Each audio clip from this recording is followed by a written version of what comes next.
celebrating 30 years of phenomenal trend forecasting. Here's Gerald Celente with today's trends in the news. Hi, this is Gerald Celente. It's Friday, September 6, 2019. And here are some of today's trends in the news on the market front. It's a happy, happy day. Over there in Asia, they're up. Over there in Europe, they're up. Over there in the United States, bip, they're up a little bit. Gold, bada boom. Silver, boom, boom, boom, down over 3%. Oil, up a tiny little bit. And Bitcoin, down a tiny little bit. Stocks closed little changed after disappointing jobs report. They had a jobs report in the United States. They created 130,000 jobs. Some estimates were there were going to be 160,000 jobs. But then when you look behind the numbers, only 96,000 real jobs were created. A lot of those temporary, and the rest were the government. Yeah, the Census Bureau. Well, they got no census, one or the other, but that's what created the larger number of jobs. So the job slowdown is real. It's not big, but it's real. So what else happened? Fed Chairman Jerome Powell said today, that the central bank will act as needed to sustain the current economic expansion. And other forecasts? On the oil front, demand went down. So, they still say that oil prices are going to go up a little bit, but we say where they're at is about it. And gold went down. Now, remember, the markets looked at Powell's statement as a positive. Gold looked at it as a negative. They said, hey, he may not lower interest rates as much as they want. But gold needs to be corrected. It had a sharp run-up since I made the gold bull run forecast on June 6th. And you know what I've said. Remember, it's now at around $1,500 an ounce. That's still really high. I said it could go down to around $1,390. That's still a big boost up. So that's where we're at with it. Silver took a bigger hit. So what else do we have over here? A slowdown in U.S. business formation poses a risk to the economy. This is a very important story. Between 2007 and the first half of 2019, applications to form businesses that would likely hire workers fell 16%. In addition, smaller companies account for roughly 85% of all hiring, making them an entry point for most workers into the workforce. A decline in the creation of new companies results in fewer companies competing for workers, a trend that generally slows growth payment. That's why when we look at these job numbers today, the wage increases barely kept up with real inflation. As a matter of fact, with real inflation numbers, it's down. Just 20% of the surveyed business owners said they felt that Trump's 2017 tax cuts would increase their company's growth. The economy now includes 116,000 less construction companies than it did in 2007. I'm mentioning that because the Greatest Depression, the crash came from the bottom. Those subprime mortgages. Everywhere you used to drive, you used to see these prefabricated houses, half of them on trailers, and another half following them. Construction jobs are way down. The subprime, again, from the bottom it fell. This time it's going to collapse from the top because that's where all the money is. And as you know from the data I've been reading to you, the luxury sector going down one after another. Very important to watch because the bottom isn't being built up with entrepreneurs. It's all multinationals. Here we go. Investment bank revenues tumble. First half results at a 13-year low. It's one after another. 18% fall in fixed income revenues at Morgan Stanley and a 32% decline in equity revenues at Deutsche Bank. One after another. The banks can't take these low interest rates. They're not making any money. Negative interest rates. Deutsche Bank CEO says negative rates threaten to split economy. Deutsche Bank's chief executive has warned about the negative side of the likely cut in interest rates by the European Central Bank next week, arguing that it would do little to stimulate the economy, but would deepen division within society. He's 100% right, because all the cheap money went to the big corporations, stock buybacks, bond issuances, and we know the data. The rich got a lot richer, and everyone else got poorer. The head of Germany's biggest bank said few economists believe that cheaper money on this level will do anything. And we're in that camp. The monetary methadone is going to work only so much, and they're running out of it because Christine Lagarde urges rich nations to spend more. That's right. They want to stimulate the economy. And this is going to artificially prop it up. We'll build infrastructure. We'll do this. We'll do that. When governments spend any money, tell me the positive effects that come out of it. Tell me anything the government does that comes out positive. Christine Lagarde has called on European governments to cooperate more closely over fiscal policy to stimulate the stuttering Eurozone economy. Stuttering? Yeah. How about going into a Great Depression? So they're only going to call it as it keeps happening. Oh no, now we're stuttering, and then they're going to say it's we think it's a recession. You wait for them. You wait for the official word. You're officially screwed. You better be aware and prepare now. The greatest depression is coming. I could go on and on with this article. China auditors sound alarm on local government debt. All right? Provincial auditors across China are sounding the alarm over a prospect of $600 billion worth of local government debt maturing that they won't be able to pay off. India households tighten belts as economic gloom deepens. Big story here. Economic gloom. Why, those gloom and doomers? You ready for some of this data? 465,000 residential units across India were sold but never completed. That means 465,000 people got shafted. They paid for these apartments and condominiums, and they were never completed. It's one point after another how little the people have to spend and how badly the Indian government and economy is going down. 5 consecutive quarters of negative growth. Private consumption in India grew just 3.1%, down from 7% a year ago. And it keeps going on. Now, onto some international news. U.S. deal with Taliban meets Afghan resistance amid uptick in violence. So they're trying to put together a deal here where the United States is going to pull out. But it's not looking so good because the Taliban keep attacking more and more and more. They want to get rid of this government. The peace plan will bring no peace at all. All it will do is bring more chaos into Afghanistan, thanks to the United States and its coalition of the killing.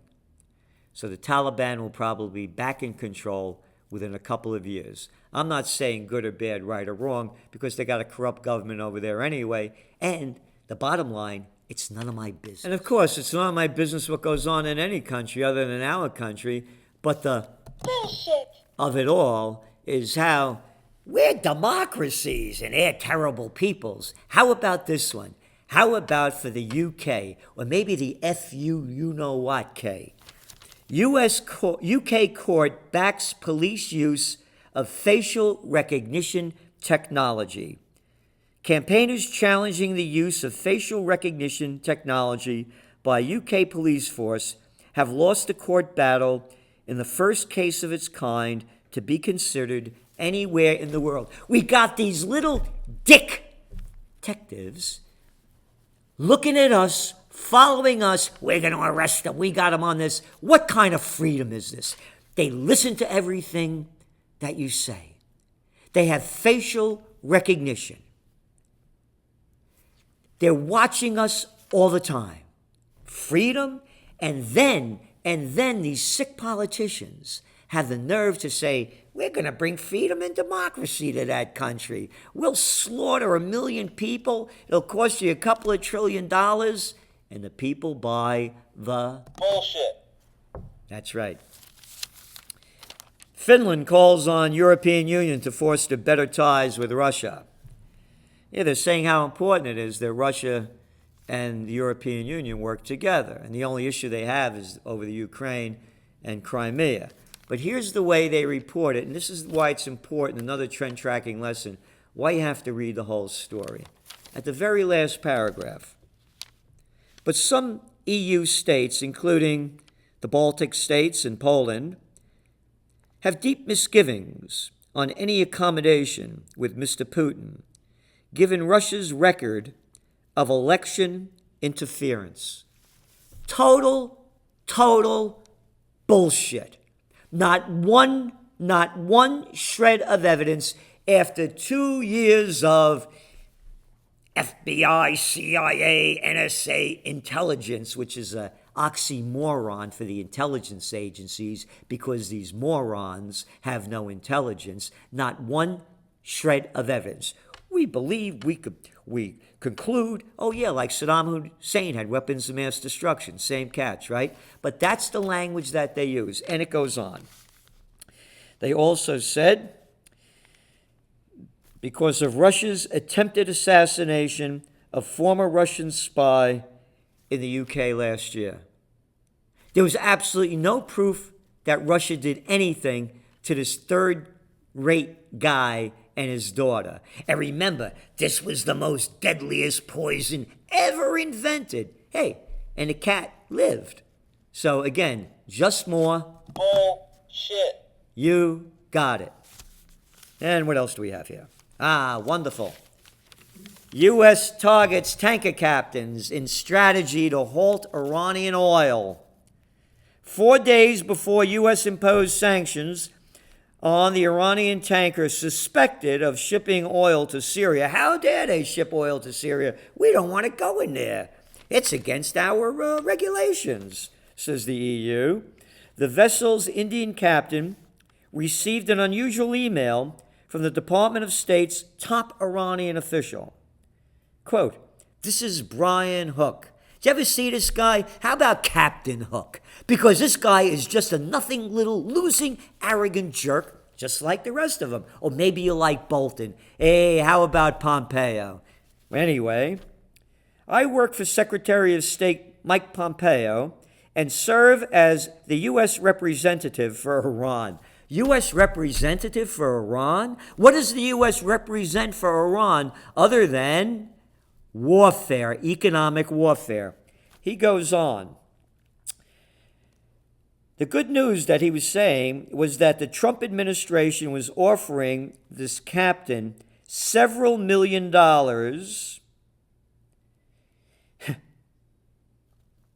to pilot the ship to a place where the United States could impound it. Could you imagine this? Our money, by the way. Keep working. Don't forget to pay your taxes. We got imbeciles to steal our money from us. This story goes on and on. It's just totally disgusting. The language that they use and what they're really doing. Iran knows that the success of our pressure campaign depends on vigorous enforcement of oil sanctions, Mr. Hook said. We have collapsed Iran's oil exports in a short period of time. We are working very closely with the maritime community to disrupt and deter illicit oil imports. Illicit. This is economic warfare. But, hey, who cares? U.S. imposes sanctions on shipping network for Tehran. They don't stop. They're making it harder and harder. Again, when all else fails, they take you to war, because the war is heating up in the Middle East with Netanyahu running for election. And one report after another is coming out saying that he wants to instigate war against Iran. Again, when all else fails, they take you to war. As vote looms, Netanyahu's support ebbs, even in his party. Politics threatens to slow run of growth in Spain. Politics threatens to slow it? No, it doesn't.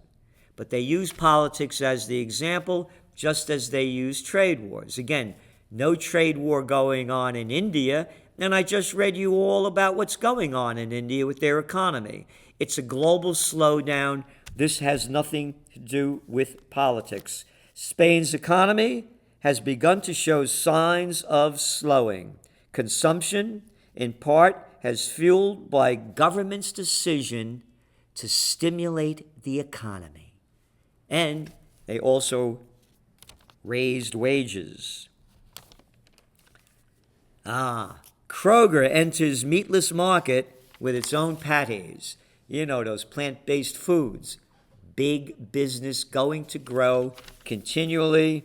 It's now estimated that by 2030, it'll be $85 billion. But in the real numbers, that's still very small. And there are negatives and positives. One of the negatives is a lot of this is soy-based. And in the United States, 93% of all the soybean crop, GMO'd. Oh yeah, hey, they just banned that in Germany, didn't they? But it's okay over here. Pentagon tried with diet and exercise, but troops aren't getting any thinner. You know, back in the old days, I remember the song, the Navy gets the gravy and the Army gets the beans, beans, beans, beans. Now they got all these fast food places operating, the military-industrial complex doing, all the dirty deeds together. Rather than in the old days, when you got drafted, you had to learn how to cook, you had to do all this stuff, so the guys were still slim and trim. But you look at the numbers over here. A new Defense Department study found, you ready for this? 22% of the Navy, roughly 1 in every 5, now quantifies as overweight? No, obese. Oh yeah, you'll put up a good fight. All right? The Navy's figures are the highest, but the study found striking rises in obesity rates in the other armed services as well, even though the Pentagon has rolled out one strategy after another in recent years to keep troops trim. You know why it doesn't work? Because the Pentagon is doing it. You guys can't win at anything, haven't won a war since World War II. Just a lot of arrogant, Absolute bullshit. absolute arrogant bullshit. You read the numbers over here and it keeps going on. Obesity negatively impacts physical performance and military readiness and is associated with long-term health problems such as hypertension, diabetes, coronary heart disease, stroke, cancer, and risk for all-cause mortality, end quote. Hey, one of our top trends for 2019, ready to explode. And we're paying for this. So, here's what I want the next presidential candidate to have. A fat tax. The more you weigh, the more you pay. I don't want to pay for this. They're eating crap. How can you get healthy? Stop eating garbage. Stop eating so much of it and get off your fat butt and start doing some exercise. Want more information? Send $29.95. That's all you got to do. It's as simple as that. It takes courage and energy and care to do it. This is Gerald Salenti, and that's some of today's trends in the news.